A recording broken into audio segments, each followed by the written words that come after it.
Everything was perfect, and nothing foretold trouble. In a quiet town, an ordinary guy's life is turned upside down in an instant. Everything was perfect, and nothing foreshadowed trouble, until one evening, he received the very call from the police and learned that his beloved wife was in a car accident. It would seem that the tragedy was due to a ridiculous accident, but soon strangeness in the case arises. Someone was clearly interfering with the operation of the car. Together with a policeman friend, he embarks on a dangerous investigation that leads him to a shocking truth. Behind the accident in which his wife was in is her former boss, afraid of exposure of his financial fraud. But will Mike be able to bring the case to the end and punish those responsible while keeping his sanity and caring for his young son? It happened a couple years ago in a small town called Bridgeport, Connecticut. I was a regular guy working at a local auto repair shop, making an honest living. I got up early in the morning so I could open the shop before the first customers came in. Working in the shop was not easy, but I liked to mess around with cars, understand engines, and help people solve their problems. The customers knew me as a reliable craftsman who could be trusted with even the most capricious car. In the evening, after a long day, I would return home, tired but satisfied, knowing that I had earned enough to provide for my family. I had everything one could dream of: a loving wife, Lisa, short and tall, with blue eyes and blonde hair. She worked as an elementary school teacher, and the students adored her for her kindness and patience. Our young son, Jason, was the joy of our lives. He was only 3 years old and was already beginning to show an interest in the machines and tools I used at work. We lived in a cozy little house on the outskirts of town, surrounded by the green trees and flowers that Lisa loved to grow. Life flowed smoothly and quietly, without disturbing the usual rhythm. We spent evenings together. Sometimes we went out into nature, had picnics, or went to the nearest park. Everything was perfect, and nothing seemed to be going wrong until one evening I received that very phone call. "It's the police." "Mr. Carter?" The voice on the other end of the line was cold and formal, as if it were a pre-prepared text. "Yes." "Is something wrong?" My heart clenched in my chest, sensing trouble. This cold tone, these official words, it did not bode well.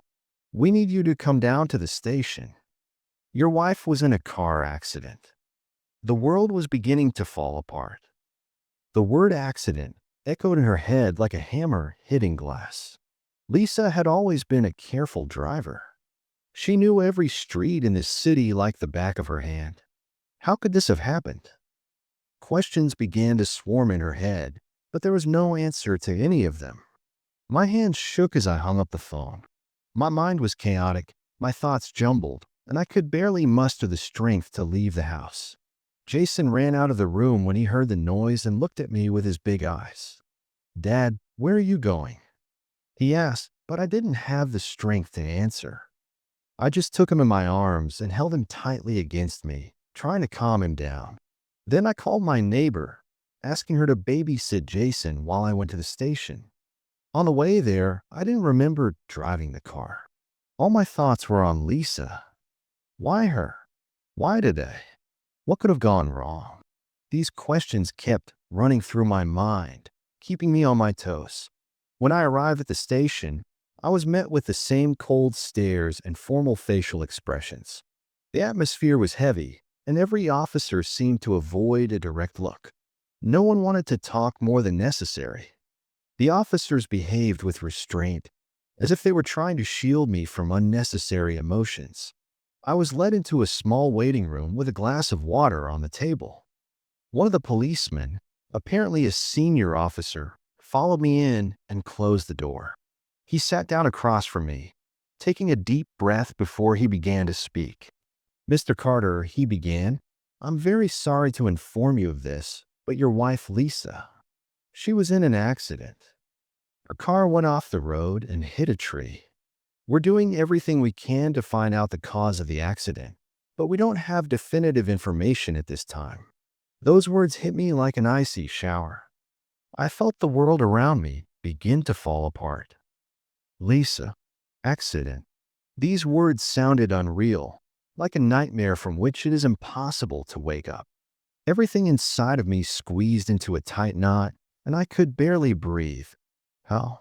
How could this have happened? I squeezed out of myself, trying to gather the remnants of common sense. Lisa had always been a careful driver. She knew these roads like the back of her hand.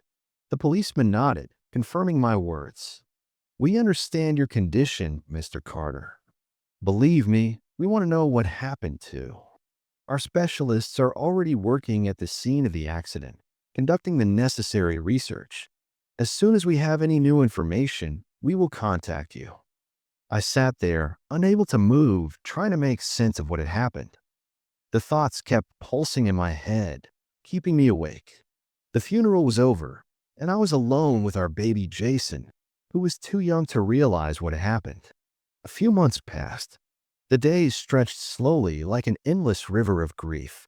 Every morning I forced myself to get out of bed, get dressed, and go to work, even though work seemed to be just a mechanical act that was done automatically. Taking care of Jason took up most of my time, but even that didn't help dull the pain of loss. The nights were the hardest. I lay awake for hours, trying to forget, but thoughts of Lisa kept me awake. Everything seemed pointless, empty, meaningless. One evening, as I sat on the porch of our house, trying to distract myself from my gloomy thoughts, Tom came to me. We'd been friends since we were kids, but after high school our paths had diverged.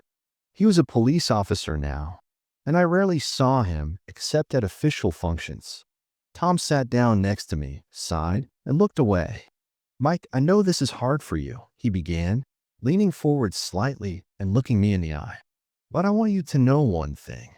We found some oddities in your wife's case." His words made me uneasy. Oddities. My heart began to beat faster, and I felt a wave of anxiety rising inside me. "What do you mean?" I asked, trying to stay calm, even though I was seething inside. Tom frowned and continued. "According to forensics, the braking system of Lisa's car was damaged. Someone had deliberately interfered with the car's operation." Those words sounded like a thunderclap to me. A damaged brake system. So it wasn't just an accident. Lisa had been destroyed. The next months became an endless series of searches and frustrations. I visited every possible place that might hold any information about who might have wanted to destroy Lisa.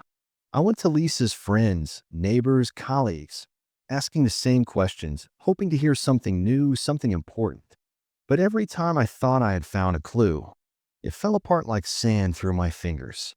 The nights grew longer, the days heavier. I couldn't find any peace, losing sleep and my appetite. Jason looked at me with his big eyes, not understanding why Daddy was so sad and brooding. But I couldn't stop myself. I had to find out the truth, no matter what. And then one day, as I was reviewing the security footage from the surveillance cameras near the accident scene, I noticed something strange. The camera installed near one of the stores was quite far from the accident site, but it recorded a man approaching Lisa's car the evening before the accident. He was dressed in dark clothes and had a hood over his head, but his movements were confident and purposeful. He opened the hood and was doing something. The footage was fuzzy, but it was clear that it wasn't an accident. Someone had damaged her car's brakes on purpose. My heart beat faster as I realized that I had finally found something real. This was no mere coincidence or mistake. Someone really wanted to hurt Lisa, and now I had proof. I immediately showed this tape to Tom. We instantly recognized the significance of this find and immediately sprang into action. Together, we launched a joint operation to identify this person.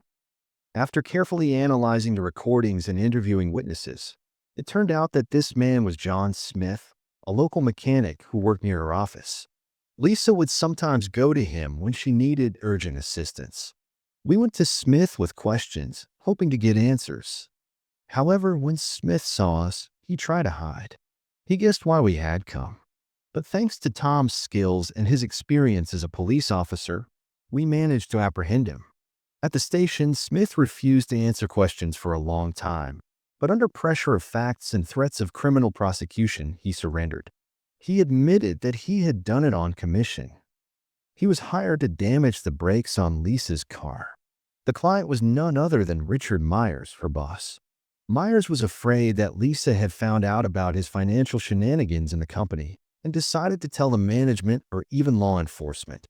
To avoid exposure, he decided to get rid of Lisa for good. When Smith said that name, the world around me froze. I felt the blood pounding in my temples and my heart pounding frantically in my chest. I jumped up from my chair, ready to lunge at Smith, but Tom held me back, saying quietly, "Don't, Mike. What matters now is the evidence." Smith went on to describe how Myers had offered him a large sum of money to eliminate Lisa. The mechanic detailed how he had hacked into the security system of Lisa's car and how he had damaged the brakes. His account was cold and impassive, as if it was a simple technical task, not someone's life. I was shaking with rage and pain. I couldn't believe that someone could stoop so low to preserve their position. Lisa had died because of one man's greed and fear. The full horror of the situation came over me with a new force, but at the same time came a sense of relief that I had finally learned the truth.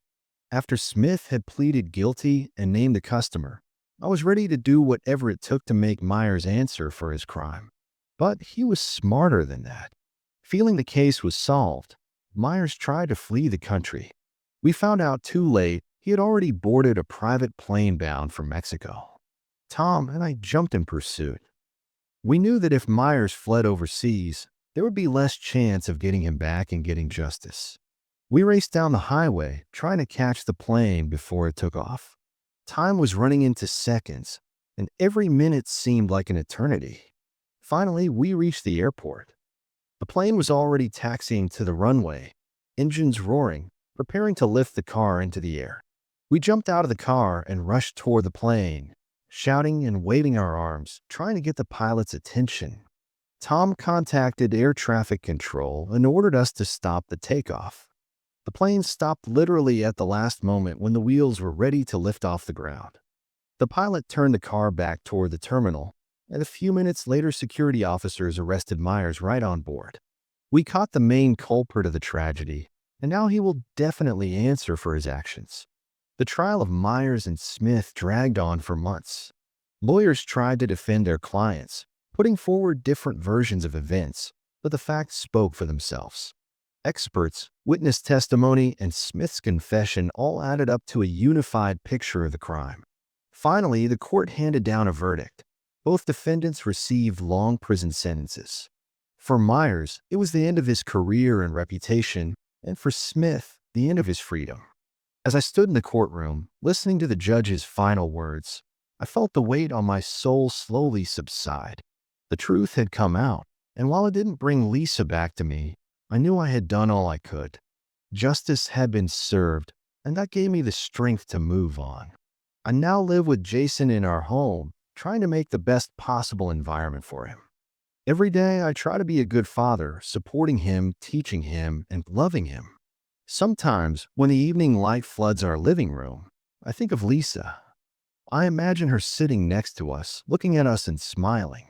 Grief will never completely go away. It will remain a part of me, but I have learned to live with it, knowing that the truth will always find its way out.